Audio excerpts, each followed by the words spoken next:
atras ako. Sabihan mo ako kung babangga na, ha? Sige, may. Okay. Okay. Oh. Ano yun? Okay na, may bangga na. Ano ba? Gusto ka na. May apple ka ngayon, nalagay ko dito. Ay, mami, may homework pala kami sa science. Homework? Science? Kaya ko yan. O, ano? Mag-iisip kami ng crossbreed ng aso. Oh. Bigay Pangalan? ka. Example? Dami ko alam mo ganyan eh. Pomsky. Pomeranian Husky. Mga na yan. Iba pa. Goldador. Golden Retriever tsaka Labrador Retriever. Gandang aso yun. Ano pa? Ay mo nun?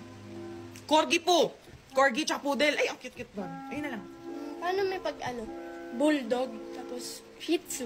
Ang pangit naman i-mix nun. Bulldog na kagano na yun. Tapos yung shih tzu medyo overbite din gano'n. Tsaka ano magiging pangalan nun? Bullshit! Tigilan mo yan. Tigilan mo yan. Mami, may tampo na naman ata yung best friend ko sa akin. Hindi ako pinapansin eh. Bakit na naman? Alam mo, pakiramdam ko, so ikaw na naman nag-umpisa niya. Ano nangyari? Eh, sinabi niya eh, 2025 na, hindi pa rin daw siya tumatangkad. Eh di, tinanong ko, may magulang ka pa ba? Eh, yun nga, wala na daw. Ha? Eh, ano connection naman ng hindi niya pagtangkad sa wala na siyang magulang? Eh, syempre, walang magulang. Walang nagpapalaki.